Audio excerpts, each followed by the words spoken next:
በስመ አብ ወወልድ ወመንፈስ ቅዱስ አሃዱ አምላክ አሜን። ሰላም ለእናንተ ይሁን። ውድ የልሳቲው ቤተሰቦች ተከታታዮች፣ የልዑል እግዚአብሔር ሰላም ከሁላችን ጋር አድሮና ጸንቶ ለዘላለሙ ይኖር አሜን። በክስተቶች በድርጊቶች መመሰጥ። ይህ ማለት የእግዚአብሔርን ጥበብና ዕቅድ ሐሳቡን እንክብካቤውን የሚገልጹ በዕለት ተዕለት ኑሯችን ውስጥ የሚከሰቱትን ነገሮች በማሰብ መመሰጥና ወደ እግዚአብሔር መጓዝ ማለት ነው። ያለንበትንና በታሪክ የምናውቀውን የእግዚአብሔር እጅ ያለበትን ነገር ሁሉ የሚያጠቃልለውም የዚህ አይነቱ ተመስጦ ነው። ታሪካዊ ሁኔታዎችን ቆም ብለህ ሳታሰላስል በግድ የለሽነት ብታልፋቸው ለመንፈሳዊ ሕይወትህ መልካም አይሆንም። በክርስትና ሕይወት ውስጥ ሕያው ሆኖ የሚኖር እንጂ አለፈ የሚባል ታሪክ የለም። ምክንያቱም የሆነውን ሁሉ ያከናወነው ትናንት የነበረ ዛሬም ያለ ወደፊትም የሚኖር ዘላለማዊው አምላክ እግዚአብሔር ስለሆነ። በአርዮስ ላይ በተወሰደው እርምጃ የእግዚአብሔር እጅ ነበረ። ዲዮቅልጥያኖስና ኔሮን በደረሰባቸው ቅጣት ላይ ሁሉ እግዚአብሔር ነበረ። አትናቴዎስን ዓለም ሁሉ በጥላቻ በተነሳበት ጊዜ እግዚአብሔር ግን ከእርሱ ጋር ነበረ። እግዚአብሔር ከአባቶቻችን ቅዱሳን ጋር የሠራና ከሞታቸው በፊት ታሪካቸውን እንዲያቆዩልን ያስቻላቸው ነው። በቤተ ክርስቲያን ታሪክ ውስጥ እግዚአብሔር የታጣበት ጊዜ የለም። በእርግጥ ታሪክ የድርጊቶች መዝገብ ወይስ አምላካዊ ትምህርት? ይህን ጥያቄ ለመመለስ ፍጹም የሆነ ተመስጦ ያስፈልግሃል። በ313 ዓመተ ምህረት በንጉሥ ቆስጠንጢኖስ ለሃይማኖት ነጻነት የሚሰጥ አዋጅ ሲታወጅ እግዚአብሔር ንጉሡን እንዴት እንደተጠቀመበት የሚጠይቅ ተመስጦ አይመጣም? ይህ ታሪካዊ ጊዜ በክርስትና ታሪክ ውስጥ ልዩ ስፍራ ያለውና የክርስቲያኖች ስደት ወደ ማብቃቱ የመጣበት ጊዜ ነው። በዓለም ላይ የተፈሩ የተከበሩ ኃያላን በሚያስደንቅ ፍጥነት ሲወድቁና ሲወገዱ በሚከሰተው ነገር ውስጥና በወደፊቱ ዕጣቸው ውስጥ የእግዚአብሔር እጅ አልነበረበትም ብሎ መካድ ይቻል ይሆን? ታሪክን ከእግዚአብሔር ድንቅ ሥራ መለየት መንፈሳዊ ተግባር አይደለም። ስለዚህ መንፈሳውያንን በታሪክ ውስጥ ያለው የእግዚአብሔር እጅ በእጅጉ ይመስጣቸዋል። ሌላው በጸሎት መመሰጥ። በጸሎት ውስጥ የሚመጣው ተመስጦ በግል ወይም በማኅበር ጸሎት ወይም በቅዳሴ ሊሆን ይችላል። ጸሎቱን በተመስጦ የጀመረ ሰው ጸሎቱ ጥልቅና የማስተዋል ብሎም ስኬታማ ይሆንለታል።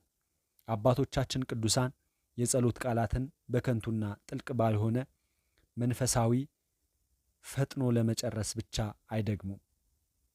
ምክንያቱም በዚህ በአፋቸው ውስጥ ካለው ጣዕመ ቃል የተነሳ አቋርጠው ወይም ፈጥነው ጨርሰው ሌላ ነገር ሊናገሩበት አይፈልጉም። የጸሎት መንፈሳቸው በሚሰጣቸው ኃይልና ጥንካሬ በተመስጦ ወደ እግዚአብሔር ተጉዘው በማስተዋል ይጸልያሉ። ቃላቱ የሚፈልቁት ከልባቸው መዝገብ ስለሆነ ሐሳባቸውና ቃላቸው የተለያየ አይደለም። በፊቱ ከቆሙት ከእግዚአብሔር ጋር ስለ መነጋገራቸው እንጂ ስለ ጸለዩበት ሰዓት መርዘም ማጠር አይጨነቁም። ብዙውን ጸሎት በፍጥነት በመጨረሳቸው መልካም የጸሎት መሥዋዕት እንዳቀረቡ ደስ የሚላቸው ሰዎች አሉ። ማር ይስሐቅ አንተን ሲመክርህ እንዲህ ይላል፣ አንተ ግን ለቃላት ቆጠራ በእግዚአብሔር ፊት አትቁም። በተመሳሳይ መልኩ ለመንፈሳዊ መዝሙርም እንደ ጸሎት ጥንቃቄ ማድረግ ያስፈልጋል። ከመንፈሳዊነት የወጡና ዓላማቸው እግዚአብሔር ያልሆኑ ማናቸውም ነገሮች ከተመስጦ ውጭ ስለሚሆኑ ከንቶዎች ናቸው። በጸሎት በመዝሙር የመመሰጥ ስጦታ ከሌለህ ደግሞ የአባቶቻችንን የጸሎትና የመዝሙር ተመስጦ ከገድላቸው እንድትማር እመክርሃለሁ። በእግዚአብሔር ባሕርያት መመሰጥ ስሙ የተመሰገነ ይሁንና የእግዚአብሔር ባሕርያት ጥልቅ የተመስጦ ምንጮች ሊሆኑ ይችላሉ። የምሕረት ብዛት፣ የቸርነቱ ስፋት፣ የትዕግስቱ መጠን፣ የአምላካችን የክርስቶስ ርኅራኄ፣ ፍቅር፣ ኃጢአተኞችን በይቅርታ ዓይን መመልከት፣ ይህን ሁሉ እያሰላሰልክ ቅዱስ ቅዱስ ቅዱስ እግዚአብሔር ምድር ሁሉ በክብሩ ተሞልታለች እያልክ ብታመሰግነው ባሕርያቱ በተመስጦ ውስጥ ወደ እርሱ እንድትጓዝ ያደርጉሃል። በእግዚአብሔር ባህሪያት ላይ ተመስርቶ የሚመጣውን ተመስጦ በሁለት መንገድ ልታየው ትችላለህ። የመጀመሪያው ከላይ የተመለከትነው ከኛ ጋር ካለው ግንኙነት አንጻር የሚገለጸው ሲሆን፣ ሁለተኛው የራሱን ባህሪያት የሚገልጽ ነው።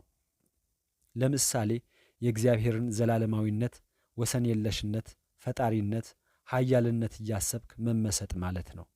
እነዚህ ሁሉ ክርስቲያን በንጹሕ መንፈስ ወደ ንጹሕ አምላካችን ወደ እግዚአብሔር ሊጓዝ የሚችልባቸው መንገዶች ናቸው። እነዚህ ሁሉ ክርስቲያን በንጹሕ መንፈስ ወደ ንጹሕ አምላካችን ወደ እግዚአብሔር ሊጓዝ የሚችልባቸው መንገዶች ናቸው።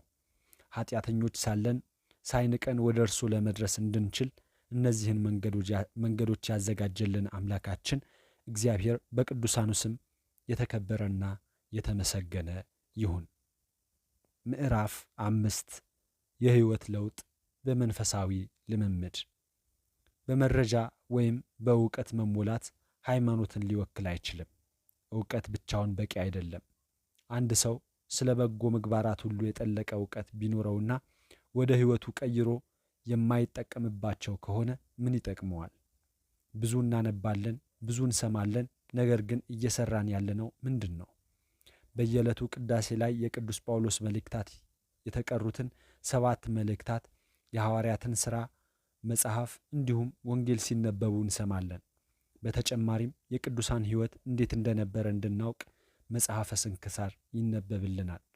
በየቤታችንም እንደ የተሰጠን ጸጋ መጠን የምናነበው የመጽሐፍ ቅዱስ ወይም የሌሎች ቅዱሳን መጻሕፍት ክፍል ይኖር ይሆናል። ይሁን እንጂ አሁን እኔና አንተን የሚያጠያይቀን ነገር አለ። ይህ ሁሉ በሕይወታችን ላይ ምን አይነት ተግባራዊ ለውጥ ነው ያመጣው? ወይስ ማወቃችን ብቻ ያረካላልን? ትልቁ ጉዳይ እውቀትን ለባህሪ ብሎም ለሕይወት ለውጥ መጠቀሙ አይደለም? ክብር ምስጋና ለእርሱ ይሁንና ጌታችን አምላካችን ኢየሱስ ክርስቶስ እኔ የነገርኳችሁ ቃል መንፈስ ነው ሕይወትም ነው ብሎናል። የዮሐንስ ወንጌል ምዕራፍ 6 ቁጥር 63። የሕይወት ለውጥ እንዴት ይመጣል? በመንፈሳዊ ልምምድ ውስጥ እውቀት ወደ ተግባር፣ መረጃ ወደ ሥራ ይቀየራል፣ ይሻገራል። በዕለት ከዕለት ኑሯችን ውስጥ ዘወትር ወደ ቤተ ክርስቲያን የሚገሰግሱ፣ ኃጢአታቸውን ለካህናት የሚናዘዙ፣ ሥጋውን ደሙን የሚቀበሉ ብዙ ሰዎችን እናያለን። ይህ ማንም የማይቀማቸው በጎ ዕድል ሆኖ ሳለ በተቃራኒው ደግሞ አብሯቸው የሚኖር ደካማ ባህሪን ለመቅረፍ ጥረት ከማድረግ ተገተውም ልንመለከት እንችላለን። ምናልባት ለረጅም ዘመናት ከነድክመታቸው ኖረው ይሆናል። ግን ለምን? ምክንያቱም ለድክመታቸው ወይም ለደካማ ጎናቸው ልዩ ትኩረት ስላልሰጡ ይሆናል። ትኩረት ከሌለበት ደግሞ ችግሩን ለመቅረፍ ብሎም ውጤቱን ለመከታተል መንፈሳዊ ልምምድ ማድረግ አልቻሉም። በሌላም በኩል ሁልጊዜ ተመሳሳይ የሆነ ነገር ወይም ኃጢአትን ወደ ንስሐ አባታቸው ቀርበው ሲናዘዙ የምናያቸው ሰዎች አሉ። እነዚህ የኃጢአትን ምንነት ጥፋታቸውንም ለይተው አውቀውታል። የሚናገሩትም ለዚህ ነው። ግን በተቃራኒው ያንኑ ኃጢአት ደግሞ ሲሰሩ ይገኛሉ። ምክንያቱም በቃል የሚናዘዙትን ያህል በተግባርም ከኃጢአታቸው ቁራኝነት ለመላቀቅ የተግባር ልምምድ አያደርጉምና። እዚህ ቦታ ላይ መንፈሳዊ ልምምድ ብዬ ለአንተ የምነግርህ ነገር ጉልህ ስፍራ ይይዛል። አንድ ሰው ከራሱ ጋር ተግባራዊ ስምምነት ውህደት ባደረገበት ጊዜ የተሸሸገውን ኃጢአቱን ማስወገድና በጎ ስነ ምግባራትን ማዳበር በመንፈሳዊ ሕይወቱም ታዳጊ መሆን ይችላል። በተግባር ልምምድ ውስጥ ሰው የራሱን ትክክለኛ ማንነት ይረዳል። የድክመቶችንም ምንጭ የት አካባቢ እንዳለ ያውቃል። መንስኤው የታወቀ ችግር መድኃኒቱ አይከብደውምና ሊቋቋመውና ሊያስወግደው ይችላል።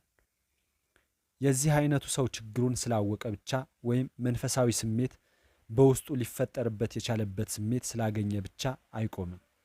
ይልቁንም መልካም ስነ ምግባራትን ሁሉ የራሱ ለማድረግ መንፈሳዊ ልምምድ እያደረገ በተጋድሎ ይጸናል። ቅዱስ ጳውሎስ በዕብራውያን መልእክቱ ላይ ይህንን ብሎናል። ከኃጢአት ጋር እየተጋደላችሁ ገና ደምን እስከ ማፍሰስ ድረስ አልተቃወማችሁም። ዕብራውያን ምዕራፍ 12 ቁጥር 4። በመንፈሳዊ ልምምድ ውስጥ በራስ ዕውቀት ኃይልና ጉልበት መመካት ፈጽሞ ቦታ የላቸውም። ጌታችን ያለ እኔ ምንም ልታደርጉ አትችሉም ብሎ እንደተናገረው ልምምዱ በጸሎት ረድኤተ እግዚአብሔርን በመጠየቅ መታገዝ አለበት። የዮሐንስ ወንጌል ምዕራፍ 15 ቁጥር 5። መንፈሳዊ እድገቶችን ለማግኘት በልምምድ ውስጥ ያለ ሰው ክርስቲያን ከራሱ ማስተዋልና ጥበብ ይልቅ በልምምድ ውስጥ አልፈው ሊያስተምሩን የሚችሉትን ቅዱሳንም አብነት ማድረግ አለበት። መጽሐፍ ቅዱስ በራስህ ማስተዋል አትደገፍ እያለ ይመክርሃልና ምሳሌ ምዕራፍ 3 ቁጥር 5። መጽሐፍ ቅዱስም በራሱ ለመንፈሳዊው ልምምድ ምሳሌና መመሪያ ይሰጠናል። የእግዚአብሔር ቃል ሕያው ነውና የሚሠራም ሁለትም አፍ ካለው ሰይፍ ሁሉ ይልቅ የተሳለ ነው፣ ነፍስንና መንፈስም ጅማትንና ቅልጥምንም እስኪለይ ድረስ ይወጋል፣ የልብንም ስሜትና ሐሳብ ይመረምራል። ዕብራውያን ምዕራፍ 4 ቁጥር 12። እግዚአብሔር ቅዱሳንን አለማምዷቸዋል። አስቀድሞ ስለ ሊቀ ነቢያት ሙሴ እንዲህ የሚል ተነግሯል። ሙሴም በምድር ላይ ካሉት ሰዎች ሁሉ ይልቅ እጅግ ትሑት ሰው ነበረ። ኦሪት ዘኍልቍ ምዕራፍ 12 ቁጥር 3። ሙሴ እጅግ ትሑት ሰው ሆኖ የተወለደ ይመስልሃልን? አይደለም። እንዲያውም እርሱ የአገልግሎትን ሕይወት በጀመረ ጊዜ ቁጡ ነበረ። ግብፃዊውን ገድሎ በአሸዋ ውስጥ የቀበረ ሰው ሙሴ ነበረ። ኦሪት ዘጸአት ምዕራፍ 2 ቁጥር 12። እግዚአብሔር ግን በድንቅ ጥበቡ ወደ በረሃ ጠራው። በዚያም የበጎች እረኛ እንዲሆን በማድረግ ቅንነት፣ እርጋታን፣ ርኅራኄን ለ40 ዓመታት ያህል ሲያለማምደው አቆየው። እስቲ ከዚህ ቀጥሎ ያለውንም ቃል አስተውለው። እግዚአብሔር ፍቅር ነው፣ በፍቅርም የሚኖር በእግዚአብሔር ይኖራል። ይህን ቃል የተናገረው የጌታችን ደቀ መዝሙር ቅዱስ ዮሐንስ ነው። ፍቁረ እግዚእ ጌታ ይወደው የነበረ ደቀ መዝሙር ነው። ዮሐንስ ሕይወቱን የጀመረው በዚህ አይነት ፍቅር መሰለህን? አይደለም። እንዲያውም እርሱና ወንድሙ ያዕቆብ በጣም ቁጦች ነበሩ። ጌታም በዚሁ ምክንያት ቦኤኔርጌስ ወይም የነጎድጓድ ልጆች ሲል የሰየማቸው ነበሩ። የማርቆስ ወንጌል ምዕራፍ 3 ቁጥር 17። ጌታችንን ሳምራውያንን ባልተቀበሉትም ጊዜ ጌታ ሆይ ኤልያስ ደግሞ እንዳደረገ እሳት ከሰማይ ወርዶ ያጥፋቸው እንል ዘንድ ትወዳለህን? ብለው የጠየቁት ጌታ የገሰጻቸው እነዚህ 2 ደቀ መዛሙርት ነበሩ። ምን አይነት መንፈስ እንደሆነላችሁ አታውቁም። የሰው ልጅ የሰውን ነፍስ ሊያድን እንጂ ሊያጠፋ አልመጣም አለ። የሉቃስ ወንጌል ምዕራፍ 9 ቁጥር 51።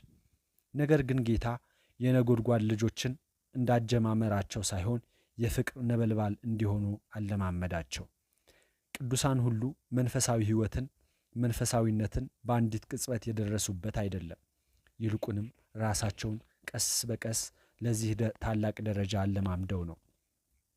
በሁከት ውስጥ እርጋታን፣ በፈተና ውስጥ ትዕግስትን ተለማመደው። በብዙ ልፋትና ትግል ነው ቅድስናቸውን ቅዱሳን ያገኙት። ስለዚህ በትግላቸው መጨረሻ የደረሱበትን ክብር በአንዲት ጀንበር ለማግኘት የምንጀምር አንሁን። ደረጃ በደረጃ ለመሻሻል ለማደግ እንጣር እንጂ። በአገልግሎት መስከም ጌታ ሐዋርያቱን አለማምዷቸዋል። ካስተማራቸውም በኋላ ለአገልግሎት ለተግባር ልምምድ ላካቸው። እነርሱም የአገልግሎታቸው ውጤት ተመልሰው ነገሩት።